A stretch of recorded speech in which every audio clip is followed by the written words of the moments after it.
Fenomena Crazy Rich di usia muda tapi masuk di jeruji penjara oleh kelompok 5 dengan dosen pengampu Dr. Abu Bakar Akbar.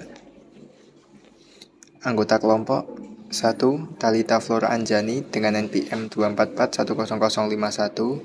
2. Melodio Arfi Ardian Alpasya 2441056. 3. Karina Diah Rahmawati dengan NPM 2441063. Definisi menjaga harta.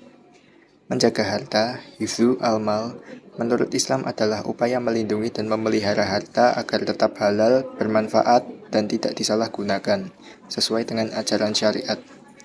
Harta dipandang sebagai amanah dari Allah yang harus diperoleh dengan cara yang halal, digunakan secara bijak, tidak diboroskan, serta dilindungi dari kerusakan atau pencurian. Selain itu, pemilik harta menunaikan hak orang lain yang terkait seperti zakat dan utang sebagai bentuk tanggung jawab sosial dan ibadah. Latar belakang. Fenomena Crazy Rich di usia muda memang sedang marak akhir-akhir ini di seluruh dunia.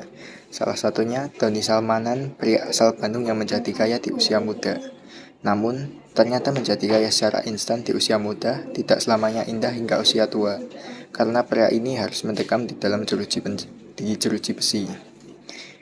Pria yang mendapat julukan sebagai Crazy Rich Bandung ini sedang menjadi sorotan karena terlibat kasus penipuan berkedok investasi melalui platform binary option ilegal bernama Quotex.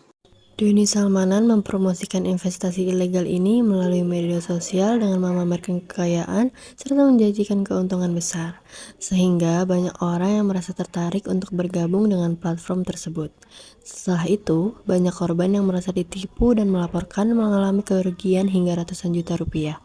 Pada awal 2022, Doni Salmanan sudah ditetapkan sebagai tersangka dan pada Desember 2022 ia divonis 4 tahun penjara.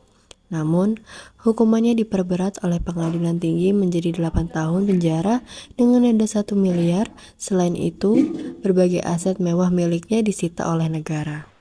Lalu masuk pembahasan, menurut pandangan Islam, tindakan yang dilakukan Doni Salmanan termasuk bentuk penipuan dan termasuk perbuatan yang haram. Agama Islam melarang segala bentuk transaksi yang memanipulasi dan merugikan pihak lain. Dalam kasus ini, promosi yang dilakukan Doni Salmanan menjanjikan keuntungan besar tanpa risiko dan ini termasuk dalam tadlis. Tadlis adalah ketika salah satu pihak menyembunyikan suatu informasi dari pihak lain saat melakukan transaksi sehingga ada pihak yang dirugikan. Islam melarang mencari harta dengan cara yang batil. Sebagaimana firman Allah pada Quran Surat Al-Baqarah ayat 188, dan janganlah sebagian kamu memakan harta sebagian yang lain di antara kamu dengan jalan yang batil.